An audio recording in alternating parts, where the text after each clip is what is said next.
Welcome to half of the CodeX Cantina. We've transplanted Krypto into another universe. Yeah, I got a new background. Yeah.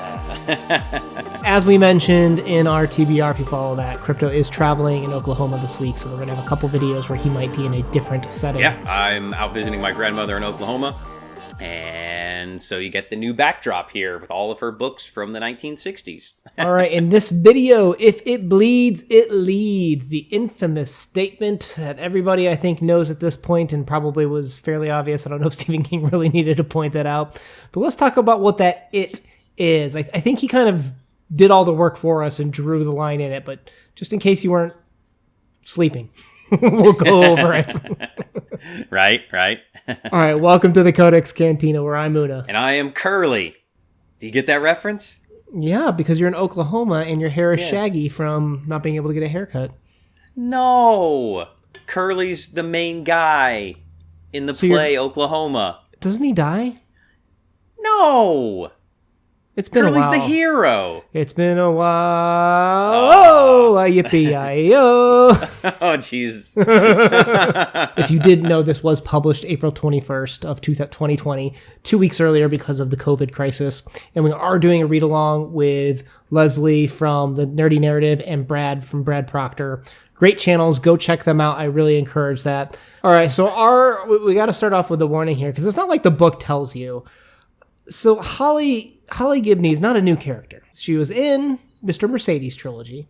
Yep. She was kind of like a co-host. I wouldn't say the main character, but she was a main character in The Outsider. Yep.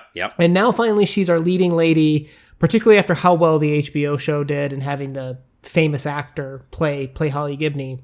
I got to give you the warning that if you're like one of those no spoilers people and you jump into this, you're just going to get pelted with the ending of Mr. Mercedes, the ending of The Outsider, who does or doesn't make it. Like, now, if you're okay with spoilers, sure. I mean, of course, you could read it, and it might entice you to read more. But I did want to call that out, that this isn't where to start if you're like, I'm reading the whole Stephen King universe. Like, you should start with Mr. Mercedes before going to The Outsider, before coming to here, because this could be kind of like Outsider, like the one-shot, like right after Outsider, like let's do another Outsider movie. Like, hey, HBO, I heard you're doing a season 2. Like, would you like to pick up my script from If It Bleeds? Because it picks up just a few months after, right? I don't know the timeline, but I know they referred several times to what happened.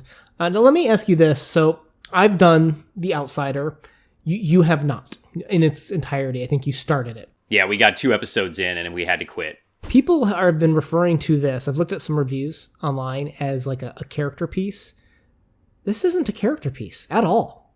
Like, what has been your experience? I feel like this story never really fleshed her out too much. This is not the intro to Holi, really, right? Right, yes. But then it was like, it wanted to be plot-driven through part of the time, and we can talk about that when we get to the plot in a second. So it was bouncing back and forth, and I had a hard time some of the times because I'm thinking, what does this story want to be? What does it want to do? What's its accomplishment? And I think it really hits the nail on the head to jump right to the end of Stephen King, saying he loves writing about Holi. And this is just him having fun and writing about Holi and giving her another story because he wanted to get back to her life. I feel like there's just not enough there about the philosophy of her, what drives her. You get a little bit about the past. You get a little bit with her uncle, which I think plays on some themes of like memory and stuff like that. This is not Ivan Ilyich. I would say no, by no means. But I would say this is what Ivan Ilyich is horrible at. Is it's not a thriller. This is action packed. It's a lot of fun. I think some people kind of like that are particularly bigger fans of older Stephen King. This and Rat are definitely more throwbacks to older Stephen King. Is that a fair statement? Exactly what you said. This is more King in his King-ish of going back. Well, even that between us, because we've had talks before, I think I was higher on this piece than you were. Oh, for sure. And I will say, it didn't take me long to kind of just shut off the analytical side of my brain, because you can do inspectional reading, and there's different types of inspectional reading, right? Most people only do superficial reading, which is just reading for pleasure, right? Yep. Very quickly I realized you kind of have to shut off the analytical side for the story and really just live in the superficial inspectional reading mode. You also were... So one of the things that bugged me is I did not achieve full suspension of disbelief with the ending. You know, the author has to write in why that way won't work. He's got to think about those things. That's the author's job, is to lead you, the reader, to why this makes the most sense. Right. But other than that, I enjoyed the story. I liked the ride. All right, so let's jump into plot. We talk about Holi Gibney, the main character of If It Bleeds, and she is a private eye, and you have some of her backstory from the other stuff, and she is created her own company called Finders Keepers, and she is watching her favorite TV show, and she gets breaking news of a school bombing, and she watches this breaking news, and it kind of goes on from there, just moving along forward in time, and they, are researching this bombing, trying to figure out who it was, and there's something itching in the back of Holly's brain that she just can't pin down of what she had a problem with the very first reporter that was on the scene for the school bombing. So after a few weeks, Holi eventually has an epiphany, and she has this problem with a mark, a mole, a piece of hair on the reporter, Chet Ondowski, and she's just like, something's wrong with this guy, and she comes to the conclusion that she believes somehow, even though he doesn't look anything like the bomber, who she's nicknamed George, is the bomber, because of his car being there early, him being there early, and just she doesn't have this good feel about him. There's also this whole side plot with Holi going to see her uncle who has maybe Alzheimer's, having some medical condition, and it's a subplot that really never pays off in the end. Anyway, back to the main story. What? No. So back to the main story. One thing that you have to realize through this whole thing is a lot of it's playing out through these recordings that Holi is making on her phone that she's giving to Ralph Anderson, who was her cohort in The Outsider, that they helped do their thing, blah, blah, blah. Don't want to give any spoilers on that. And so he's actually listening to her tell all of her stuff. So while she's doing this, she's kind of using this almost as a therapy session as well, and she admits to Ralph that she had gone to a therapist after their adventures in Oklahoma and Texas and had told about the crazy things that they saw, and she told this therapist, I want you to tell my story, because basically she's trying to use him to find more people that might have these same crazy stories, to try to find more outsiders or more information about them. Enter Dan Bell. Dan Bell is an ex-cop that's like 100 years old, who is a sketch artist, and he has been tracking this outsider, for like 50 years. So Holi goes and sees him, and he tells her about all this stuff, shows her all of these voice analysis, and shows all these pictures about him. And then so she decides she's going to meet up with Chet, and she's going to blackmail him for $300,000 to try to lure him to her office to kill him. Pretty dastardly. So they meet, and Chet agrees to pay her the blackmail, but Holi knows deep down that he's lying. Chet knows deep down that she's lying, but they're going to meet anyway. So they end up meeting at Holi's office, and Barbara and Jerome, two of the other side characters that are woven throughout the story, finally matter. It has a payoff here for them. Chet captures Barbara, uses her as a leveraging tool, but it doesn't matter. Holi's plan goes off with a few hitches of using the broken elevator to kill the outsider. And then it's Christmas. Yay! End story. Yeah. Well, outsider-like. I know you haven't finished The Outsider, but he's a little bit different in a couple different ways from The Outsider. But he's basically The Outsider. He's like season 2. No, yeah, this is like Outsider 2.0, because they totally spoil that in this story. Through context clues, I was able to pick up almost everything. I can totally predict what happens in the cave in Texas and how it was slightly different. And they talk about the trends morphing and everything. It's all spoiled. So if you read this or listen to this, you will have that HBO series 100% spoiled for you. If you're into spoilers, this is not for you. It sounded to me like I think you were a little bit harsher, and that's okay. I'm not trying to change your opinion, but I feel like you were a little bit harsher on perhaps the Uncle Henry, Jerome scenes, like all the side characters. I don't disagree with you about they don't really matter. It's true. But they were there to draw out more of the characterization. I think it's kind of what Stephen King was going for there. I'm not saying it was great, to your point, but I think it was drawing out more of Holi, more so than who they were as characters. This was all a one-sided way to tell more about Holi. I agree. No, I think that I'm being a little bit harsh on that. I will admit that. My issue was that the story as overall as a whole, as I said, never says explicitly if it wants to be a plot story or a character development, and these characters never really have huge payoffs for this semi-plot driven story. They do help with Holi's development and characterization, and that is true, but the story isn't all just that, and I feel like the two are not even interwoven well together. Yeah, I agree. Because I agree. I think you can. I agree. I think you can still have a fun time with this, and I think you can still hate it. Well, let's move on to analysis real quick. We only got a few points here, and then we'll wrap it up with our subjective review of the story. So before we get to the. So I wrote down plot hole, but it's not a plot hole. It's what made me fail to suspend my belief is that the fact that she was going to hand over the research, which the research was all public domain, right? Like you can get that information. Just tying it together is what they're throwing it away, but anyone can still tie that together. What needed to happen was they need to destroy the Jedi archives, right? No one can destroy the Jedi archives.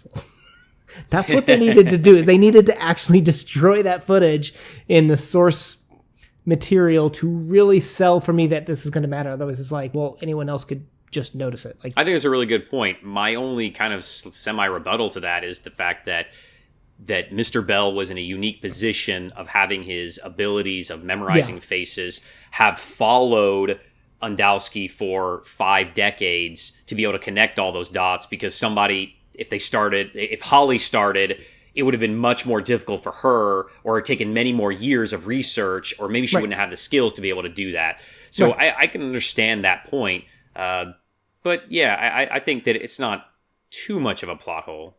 But again, it's not a plot hole. It's just what made me fail to believe is that he didn't, as an author, you are responsible for leading your viewer on what's plausible and not plausible, without destroying the actual evidence or ways that someone else could also come across it. And I think he did do a good job with, this is why the sketch artist, Dan Bell, was able to do it.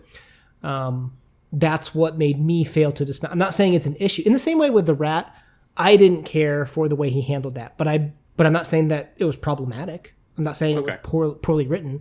I'm just saying this is what failed. And I'm sure there's other people out there where it's just like, they're not really destroying the evidence. Anyone else could make that link, technically. True. Yeah, true. Yeah. She was just saying, hey, I've connected the dots. I can expose you. You're going to pay me $300,000. But secretly, hint, hint, wink, wink, I'm going to kill you. All right, let's talk about our one analysis point. That was already kind of spoiled by Stephen King if you read this. Watching Pain. A lot of talk of the news, and they said psychic vampire, which kind of makes me think Pennywise, but it came down to feeding off of grief somehow. They never really explained how. Like, does he just absorb it? It wasn't explained. But I think this is playing upon the idea, and he did call it out, how humans like to watch tragedy, right? Yep. In terms of the news, if it bleeds, it leads. What is the it? Is it the story, right? Is it a grief monster, which is us who really like to consume bad news? It's a self-defense mechanism, right? If there's something bad going on, I want to know about it, right? I gotta avoid that stuff. It's preying upon our own psychological neurosis or fear in the news, and the fact that we know that we need to pay attention to bad stuff so that we can avoid it. That's where I think a lot of the literary element of this story lies. And I think this is his kind of thing of people enjoy tragedy, and Ondowski is feeding on that tragedy. And a lot of people in our society kind of do too, right? They enjoy when they post the videos and get lots of followers and likes of bad things and tragedy happen. You see everybody walking around trying to film some terrible thing happening so they can post it online to get the views, the likes, and the clicks, the tweets, the whatever. So I feel like King was this was his story to use Holi as a platform to get across his views on the news and what he feels about it.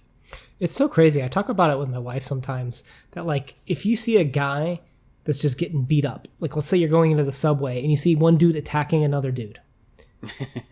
That sounds awful. Right? What do you see? What do you see people doing? You see them take out their phones and start recording it. Yeah, they don't try to stop or help it. They don't to try film and it. stop and help. They might get hurt themselves. They might get sued. Like we feed off of this vicariously almost too. I think is kind of where we're going with the story. Yeah. And it's a cultural thing. It's not necessarily predicated to a specific city or race or gender or anything. Because I see it, in high schools, there's a fight break out and everybody whips out their phones to try to Snapchat it first or whatever, or Instagram it, and, so they can be the first one to get it out there. So yeah, it's interesting how he uses this in his story. Well, let me add on to this too. So the lowest, I've had some low parts in my life, right? Like I'm never like just a perfect human being. Spoiler, right? So I think one of the lowest parts where I felt, and this was a huge learning point for me, where I'm like, yeah, this is a cultural thing, and this is an issue, was I was actually in Japan, and I saw this guy that was like drunk, kind of stumbling, and he kind of like slouches down against the wall on like the stairs and goes to like just pass himself out. I'm a tourist. I've been taking pictures I'm in picture mode. Not trying to justify it. It's just, it is what it is. I'm thinking, should I take a picture of this guy right now? Like I kind of move my hand to grab the camera, and I'm trying to think, like, is this a good idea? You know what I see? Wow. You know what I see? A guy coming down the stairs, picks the guy's head up, takes his jacket off, puts it under the guy's head, and then keeps walking. Literally gave this guy the jacket off his own back and kept walking. And here I am, being the outsider 1.5, thinking about taking a picture of this man's folly, this man's fall virtue, if you will. That was one of the low points where I took a look at myself of just, am I doing the right thing of taking a step and helping someone when I see grief, when I see issues. And I'm not saying I'm perfect. I'm not saying I really do a good job of that even today. I still got to look at my family first, but that did make me rethink about some things. And this story is kind of highlighting that too, where they talk about like when a car wreck happens, people rubberneck. Oh, I want to see the body. I want to see the car on flames. We feed off of that in a sense. And if you think about it too, he gives Holi the moral high ground, and that's where it confused me of what he wanted out of this story, because it seems to be plot driven of her finding another outsider, but this whole time he's developing a really cool character. And I like Holi. I haven't fallen in love with Holi like probably a lot of people that enjoyed this story because they read Mr. Mercedes and they read The Outsider and they watched The Outsider. But what does Holi do when there's a car accident or when there's a tragedy? She doesn't look, right? Mm-hmm. Right. She doesn't look. And she prays for them. She's even said that she would, hope that everybody was okay. I think, like we said, there's some small moments like that. I think with her uncle losing his memory and her taking him to the care facility, I think there's some very minor moments where it shows that Holi is a person who cares. Her getting tracked by her friends is because her friends know that she won't put her friends in danger. She wants to protect them, and her way of protecting them is pushing them away. And I think you kind of see her in the end kind of realize that her friends can kind of help by pooping their pants. And oh God, that was so gross. Well, so that was one of the writing things where I was looking at it, like in the narrator, like the voice of the narrator, they literally said something was poop. And then in dialogue, Holi she says the S word. So it was like childish and then immediately vulgar. There were some editing choices there where I'm like, if this is a niche or a special thing to Holi, I didn't see it in The Outsider. So there's just some writing choices like that where I'm like, yeah, that seems a little rough. That needs to be edited a little bit. Yeah, to follow up with that, when we were talking about bad writing and stuff, so I wanted to take a quote from the book and kind of support our claim here. Felix and Oscar yelling at each other across the generation gap, Holi thinks. It might be a good sitcom, but when it comes to getting information, it's extremely poopy. Dan, Brad, will you stop? Bickering is the word. And bickering is italicized. That's not good. Yeah, it made me cringe a little bit, but sometimes especially for Stephen King. Sometimes the word poopy makes me laugh, right? It made me cringe in a couple times here. But so one other issue that I had as I was thinking about this, and it's not a big deal, it's just another one of those things, is kind of the red herring of Stephen King talking about the uncle and Chet as well, and like their speed or how fast they are. So when the uncle is in the retirement home, he saves a lady from falling down, and King specifically calls out numerous times of how fast he was and how quick he was, and he saved this lady from falling and she could have died. And when Holi's meeting Chet in the mall, it's said several times of how fast he is. And then when there's the epic confrontation at the end in her office, it's mentioned how fast he is. And there's no payoff. So why mention how fast the uncle is and how fast Chet is, kind of leading us to those things together, but never have a payoff? So I didn't understand that. And so that was kind of another issue that I had with the book. And again, not a big deal. It is what it is. All right, so let's wrap it up. Krypto, I think it's also worth calling out as we go into our ratings here that there was some child horror in the beginning at a school.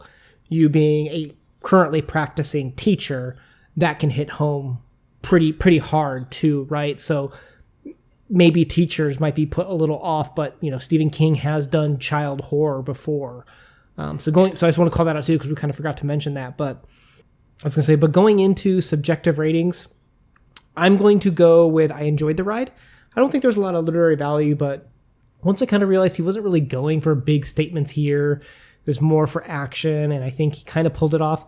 I had a fun ride. I did. I think I would go with a 6.5 for this one. All right, that's good. That's fair. Subjective.